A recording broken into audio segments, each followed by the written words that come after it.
Boa noite a todos vocês. Hoje nós vamos iniciar a segunda Crônicas 34 e 35. Se Deus permitir, a gente termina a Crônicas, a segunda Crônicas hoje no 36, mas são longos capítulos, então não sei se dá para. Se Deus permitir, vamos terminar. Mas se não, a gente termina amanhã com certeza. E que bênção que é a gente poder chegar nos capítulos 34 e 35.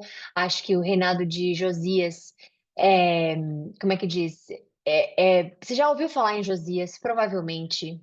Não sei se sim ou se não, mas se você nunca ouviu, é bem devoto a Deus, faz um reinado bom a Deus, ele mostra muita maturidade espiritual. Eu acho que isso é que vai nos linkar bastante, assim, como é que diz? Identificar bastante com Josias, né? Aí depois, obviamente, vem a Páscoa, que eles, né, com certeza já não comemoravam também por tanto tempo, depois de tanta desobediência, como a gente viu agora nos últimos dois reis, né, de ontem, nos últimos reis, aliás. Então vamos iniciar, fazer nossa oração e é isso, vamos começar. Pai, obrigada por esse momento que a gente inicia aqui na sua palavra. O Senhor é o centro desse encontro, o Senhor é o centro das nossas reuniões, é o centro do que nós lemos, é o centro do que nós acreditamos, é o centro do que nós queremos ser, é o centro de como queremos ser, de como queremos tratar as pessoas, de como queremos ser tratados. O Senhor é o verdadeiro influência da nossa vida, o Senhor é o verdadeiro ídolo, o verdadeiro exemplo que nós temos, né? É, não ídolo com idolatria ruim, né, no caso.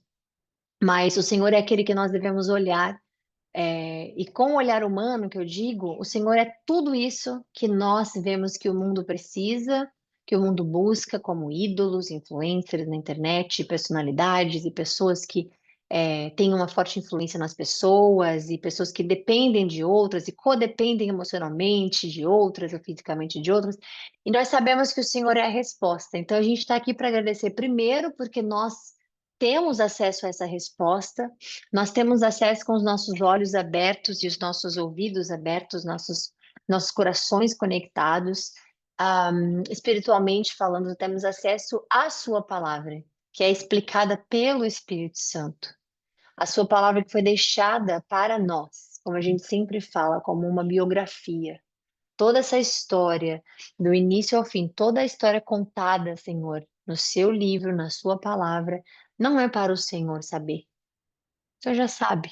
É para nós. Não é para o Senhor ter acesso. O Senhor já tem. O Senhor é. É para nós. Então, tudo aquilo que nós vemos na Bíblia, tudo aquilo que nós entendemos da Bíblia, tudo aquilo que nós imaginamos, não cabe a nós questionarmos, mas conhecer o Senhor. E é isso que nós queremos ver, esses personagens todos, de reis a servos, todos eles. Como foi o relacionamento com o Senhor?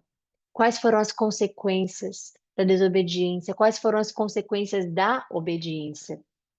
Qual foi a, não é premiação, né? Como se fosse uma recompensa. Qual foi a recompensa daquele que crê no Senhor cegamente? Daquele que se entrega ao Senhor cegamente, Pai? O Senhor é fiel. O Senhor nos recompensa. Mas não temos um relacionamento com o Senhor para recebermos recompensa. É só quem o Senhor é, fiel, leal, amoroso.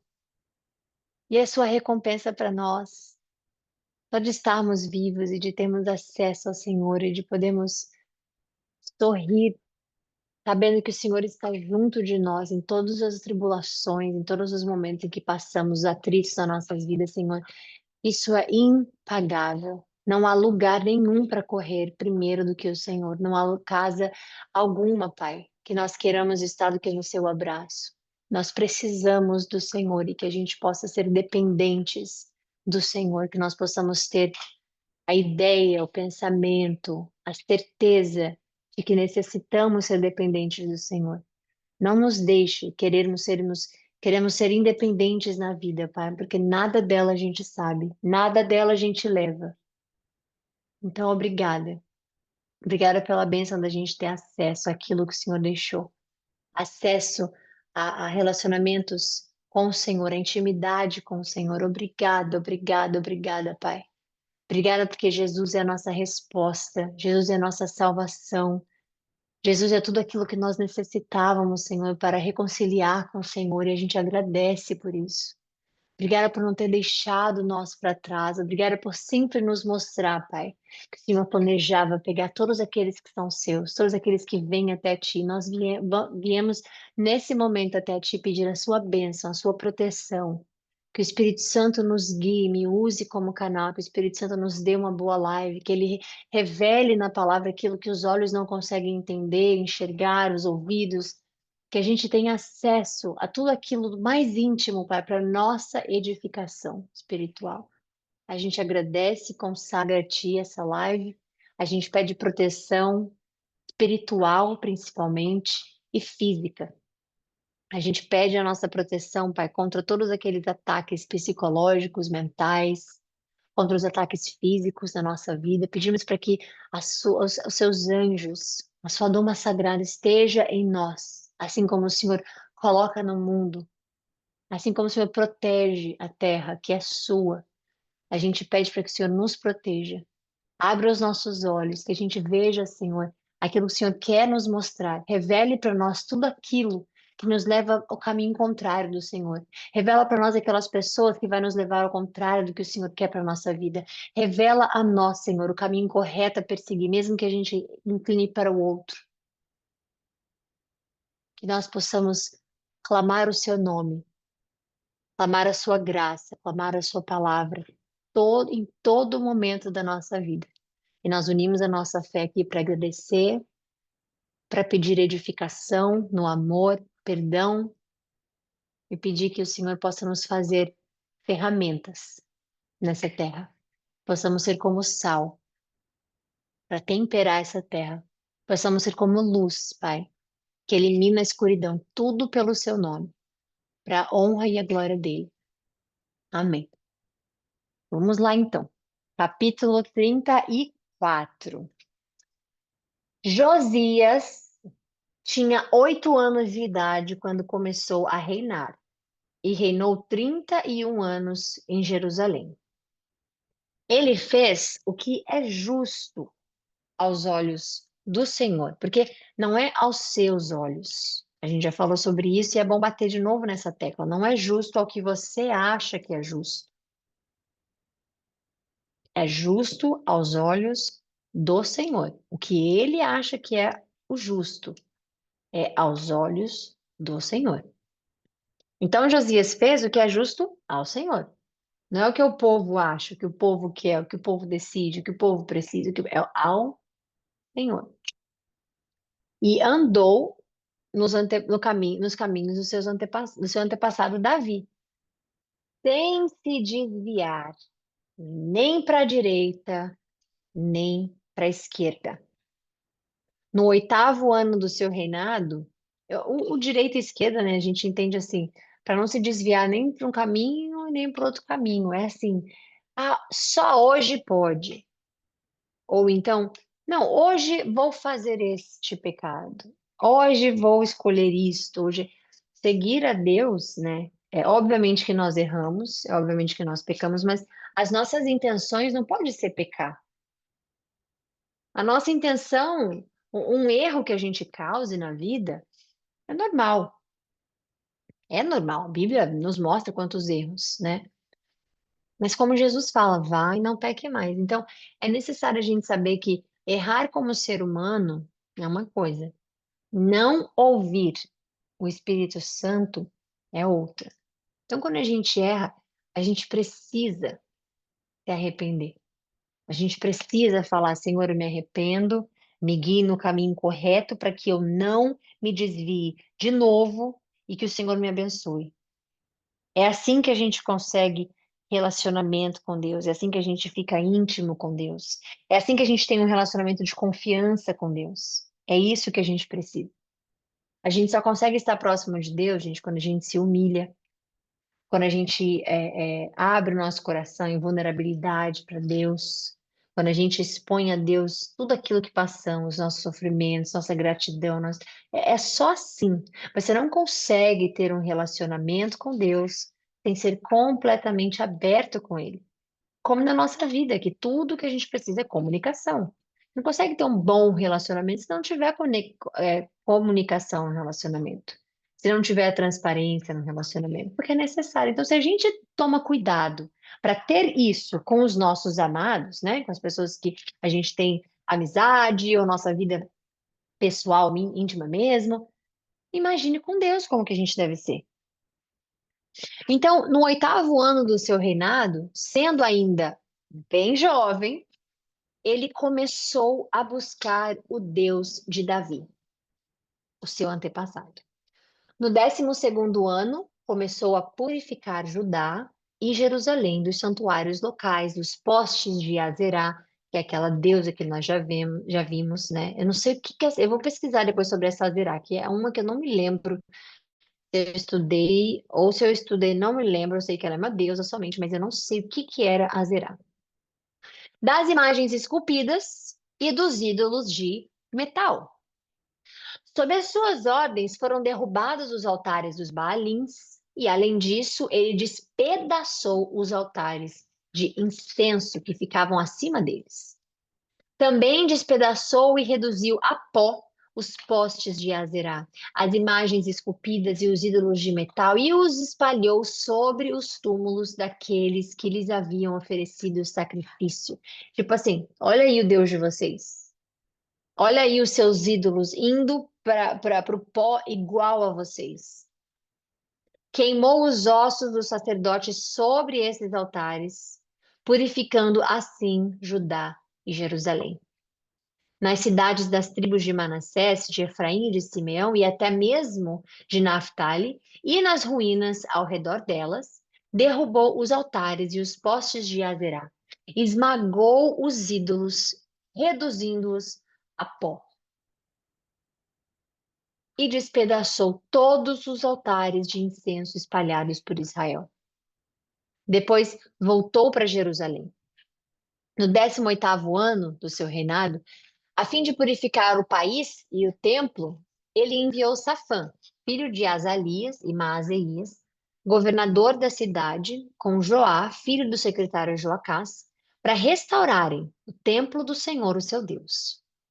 Eles foram entregar ao sumo sacerdote Ilquias a prata que havia sido trazida ao templo de Deus e que os levitas que guardavam as portas haviam escolhido das ofertas do povo de Manassés e de Efraim e todo o remanescente de Israel, bem como todo o povo de Judá e de Benjamim e dos habitantes de Jerusalém.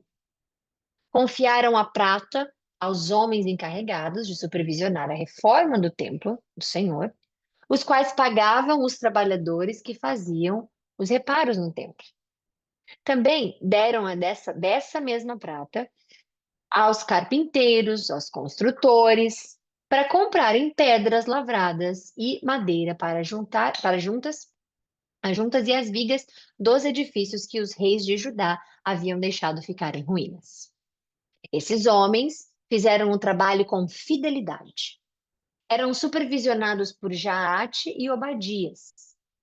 Veja, o trabalho com a fidelidade aqui é porque é necessário a gente trabalhar qualquer coisa para Deus com fidelidade, né? Você vê aqui que esses homens tinham acesso às pratas, esses homens tinham acesso ao trabalho deles, né? A mão de obra deles, e eles fizeram um trabalho com fidelidade, porque, como assim, Caio? Como é que seria um trabalho sem fidelidade? Vamos falar sobre isso um minuto. Já viu obra, quando você faz, que você tem um valor estimado, e toda vez vai ter, não vai ser só esse valor aqui, não, vai ter que aumentar, porque olha, tem mais isso, tem mais isso. Aí você sente que, poxa, podia ter me avisado antes, ou então, poxa, você não pode ter me avisado antes, porque de fato, né, muita coisa acontece no meio de uma obra, obviamente, né? Mas tem coisa que você sabe ali que, se você vai por hora, alguns podem ir mais lentos, porque esse é o ganha-pão deles, então, de algumas pessoas, então as pessoas acham, a gente não está generalizando, obviamente. Então a gente acha que, vou trabalhar lento, que aí amanhã eu vou ter que voltar. E depois eu vou ter que voltar. E depois de novo, e depois de novo, e depois de novo, então dá para ir. Vocês já viram isso? Ou já tiveram algo parecido na vida? Sei já, provavelmente. Então, o trabalho, esses homens são iguais, eles são construtores. A gente está lendo aqui, nada que eu estou inventando ou, né, como é que diz? Falando de uma classe específica ou de uma categoria específica ou de pessoas específicas, a gente está falando de algo que a gente está vendo. Porque um versículo 12 ele enfatiza que esses homens fizeram um trabalho com fidelidade. Então, a gente tem que falar o que que é a fidelidade. Não é a fidelidade do Senhor especificamente, a gente está vendo a fidelidade do trabalho. Não está dizendo exerceram sua fé com fidelidade, está dizendo trabalho.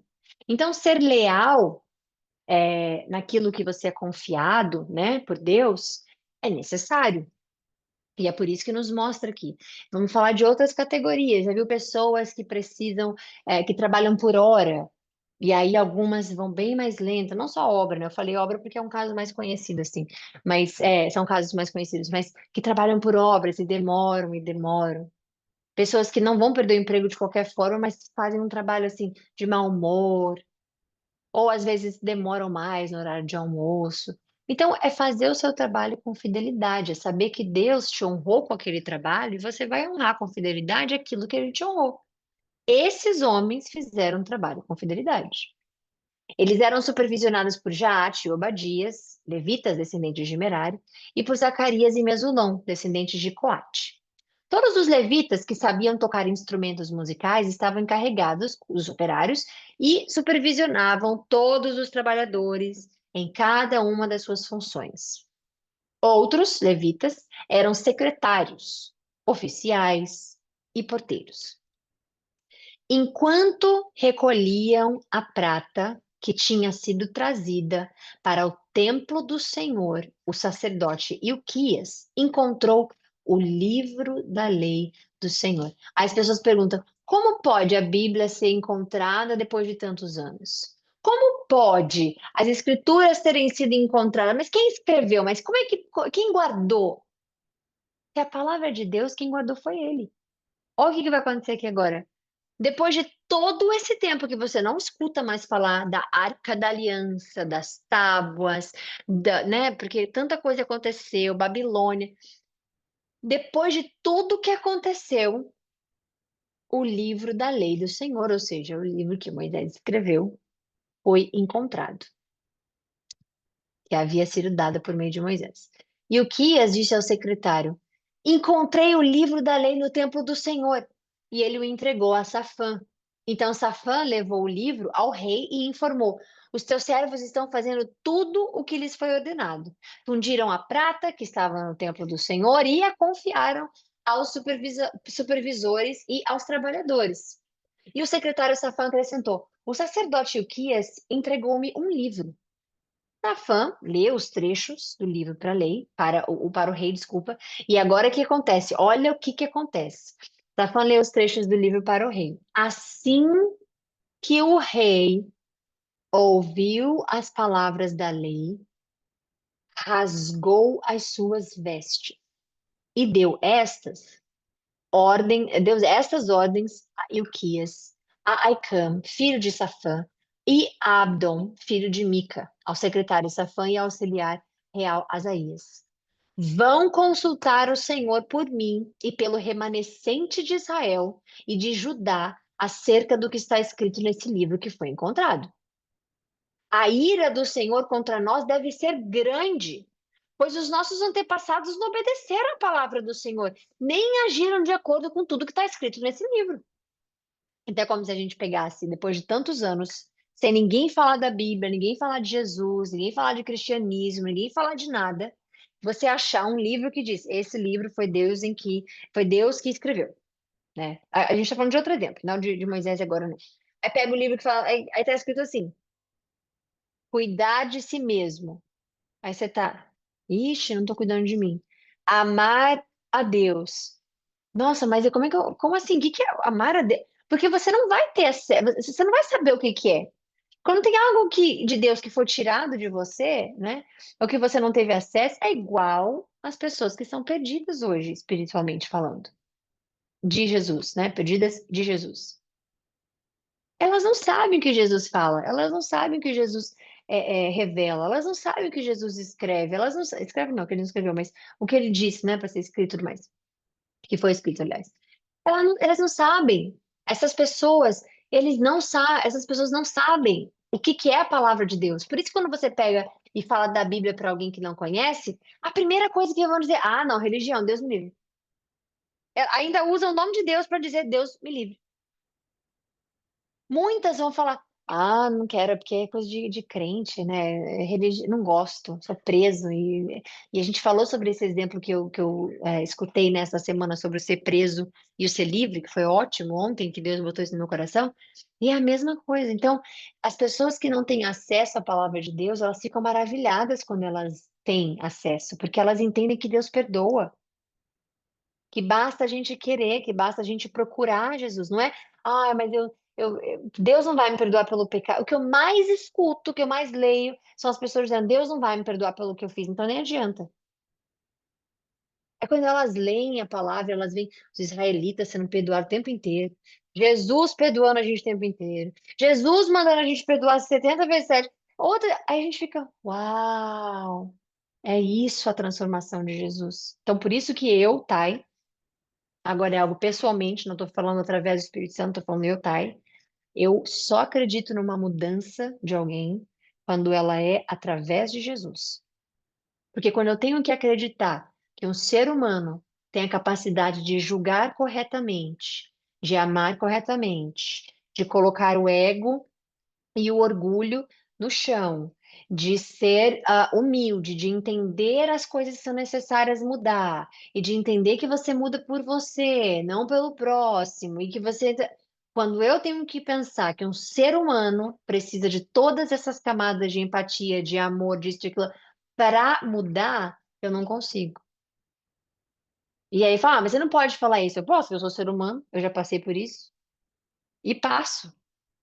Se não é Deus, se não é Deus, o meu relacionamento com Deus, onde eu me humilho, onde eu peço, onde eu agradeço, onde o meu relacionamento com Ele, né, é diário, é fortalecido com a minha fé, e o que Ele me provê, né, o que Ele me dá de fé, de esperança, de amor, de tudo que você possa imaginar, de força, nada vem de mim. Então, Thay, só consigo acreditar numa mudança quando não vem da pessoa, mas vem de Cristo. Muitas pessoas, obviamente, elas têm elas têm experiência na vida e muitas circunstâncias que elas já passaram, né? Muitas coisas na vida que elas vão se moldando. Olha, já fiz muito isso no passado e hoje eu resolvi não fazer mais isso porque me fez mal, porque machucou pessoas, ou porque, obviamente, que a gente também tem isso. Porque imagina uma pessoa que só encontrou Jesus com 60 anos de idade, com 50 anos de idade, com 40 anos de idade. Não significa que essa pessoa é ruim, que ela é mal, não significa, óbvio que não. Então, nós temos a nossa jornada humana também, obviamente, que Deus nos dá um cérebro capaz de compreender aquilo que nós precisamos mudar, né? Agora, aquela mudança no âmago da pessoa, aquela mudança que vai fazer os olhos dela enxergarem como Cristo enxergaria, né? Só mesmo através de Jesus que eu creio. Então, aqui nesse momento, eles estão vendo um livro que eles não tinham acesso. Já ouviram falar, obviamente, né? Mas não tinham acesso, não sabiam o que que era. Aí ele entra, né? Como é que diz? Josias entra em pânico e fala: pede para eles verem lá, pede para eles lerem, pede para eles, porque tudo que está escrito aqui a gente fez tudo o oposto. Os nossos antepassados fizeram o oposto. E isso tem a ver com a gente estar antenados, estarmos, né, atualizados com a palavra de Deus, que é mais atualizada do que o jornal de amanhã.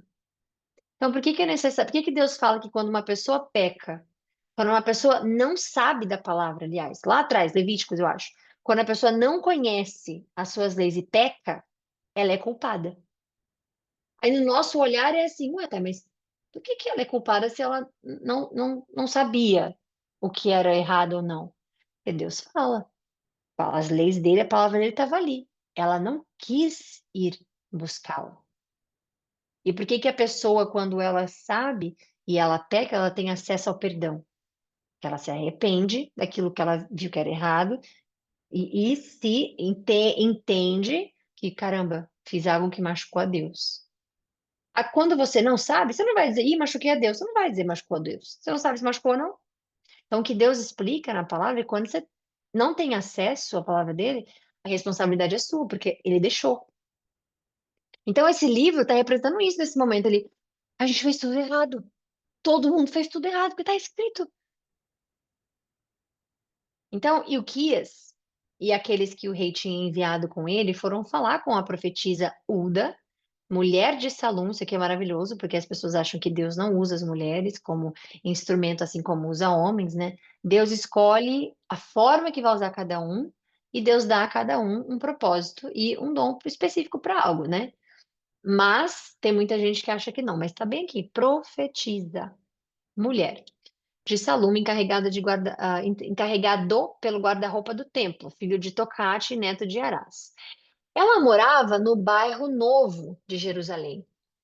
E ela lhes disse: Assim diz o Senhor, o Deus de Israel: Digam ao homem que os enviou a mim. Assim diz o Senhor: Trarei desgraça sobre este lugar e sobre os seus habitantes. Todas as maldições escritas nesse livro que foi lido na presença do rei de Judá, porque me abandonaram e queimaram incenso a outros deuses, provocando a minha ira por meio de todos os ídolos que as mãos deles têm feito. A minha ira será derramada sobre este lugar e não será apagada.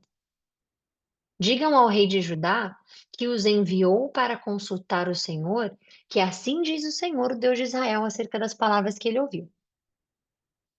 Aí veja agora a diferença. Já que o seu coração se sensibilizou e você se humilhou diante do Senhor quando ouviu o que ele falou contra este lugar e contra os seus habitantes, e você se humilhou diante de mim, rasgou suas vestes, chorou na minha presença, em minha presença, eu o ouvi, declara o Senhor. Então, tudo é por conta da humilhação e do arrependimento na presença do Senhor. Não é na presença de uma pessoa XYZ, é na presença do Senhor. Tá, mas e quando for um caso de justiça, que tem um juiz na frente? Primeiro você vai ao juiz dos juízes, se humilha a ele, é nele. Mas tá, e quando for uma pessoa? Primeiro a Deus, né? Sempre. Então, é, rasgou as suas vestes e chorou. Então, você podia ter perguntado aqui, não, mas eu não vi ele fazendo nada disso. Eu não vi nada. Tá aqui em cima, rasgou as vestes. E isso para você pode não ser arrependimento, porque, ué, mas ele não falou que eu me arrependo, ele não mostrou nada. Deus sabe o coração. E ele rasgou as vestes, chorou, e Deus diz: Eu o ouvi. Portanto, eu o reunirei aos seus antepassados, e você será sepultado em paz. Seus olhos não verão toda a desgraça que trarei sobre este lugar e sobre os seus habitantes. Então, Deus está dizendo: veja, enquanto você viver, você não vai ver isso aqui, porque você se humilhou.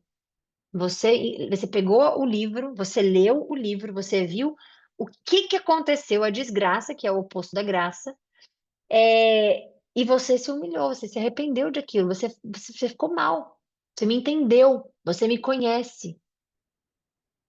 Então eles levaram a resposta ao rei. Depois disso, o rei convocou todas as autoridades de Judá e de Jerusalém. Em seguida, subiu ao templo do Senhor, acompanhado por todos os homens de Judá, todo o povo de Jerusalém, os sacerdotes e os levitas, todo o povo, dos mais simples aos mais importantes. Na presença deles, o rei leu em alta voz todas as palavras do livro da aliança que havia sido encontrado no templo do Senhor. Ele tomou o seu lugar e, na presença do Senhor, fez uma aliança, comprometendo-se a seguir o Senhor e a obedecer de todo o coração e de toda a alma aos seus mandamentos, aos seus testemunhos e aos seus estatutos, cumprindo as palavras da aliança escritas naquele livro. Depois, fez que todos em Jerusalém e em Benjamim se comprometessem com a aliança. Os habitantes de Jerusalém passaram a cumprir a aliança de Deus, o Deus dos seus antepassados. Josias retirou todos os ídolos detestáveis de todo o território dos israelitas e obrigou todos os que estavam em Israel a servirem ao Senhor, o seu Deus. Enquanto ele viveu, o povo não deixou de seguir o Senhor, o Deus dos seus antepassados. Olha, a gente tem agora o capítulo 35, que é o penúltimo capítulo, né? E amanhã é o 36. Eu vou parar aqui e a gente vai finalizar essa live de hoje, porque amanhã eu quero ler o 35 e o 36 juntos para a gente finalizar, começar Esdras, que vem logo depois. Mas não é porque quero finalizar e começar Esdras sozinho, 1 e 2, não é por isso. É porque a gente vai falar sobre a Páscoa agora, aqui, em 35, né? Josias celebrando a Páscoa, e é um capítulo mais longo. Então, eu não quero ler rápido, porque eu também não quero passar de 1 hora com vocês aqui. Então, eu quero ler rápido e porque o Espírito Santo pode me parar por horas e a gente, né, não quero fazer isso. Então, hoje a gente finaliza com 35, amanhã a gente volta, desculpa, 34, amanhã a gente volta com 35 e 36, finaliza a segunda Crônicas, tá bom? Então, é, ó, pronto, essa é a mensagem que ele ia me falando. Quero entender a Páscoa. Então, a gente vai falar sobre a Páscoa, e aí, como. Que bom que você mandou essa mensagem, inclusive, mano, porque é interessante a gente ver que, mesmo que a gente fale sobre a Páscoa aqui, Páscoa ali, sobre isso ali, sobre isso ali, a palavra ela sempre vai nos revelar algo novo. A gente sabe que a Páscoa correu lá atrás em Êxodo, mas a gente precisa falar sobre ela, né, com calma e paciência, entender a Páscoa, né? É, então a gente vai falar sobre ela amanhã, tá bom? E aí, obviamente, como ela é 35, se Deus permitir, 36 a gente finaliza capítulo de Segunda Crônica. Senão a gente continua com 36 e 1 de Esdras no dia seguinte, tá bom? Então fiquem com Deus, um bom restinho de noite para cada um de vocês. Até amanhã, se Deus quiser, e muito amor, muita bênção, muita paz no coração de cada um. Até amanhã, se Deus quiser.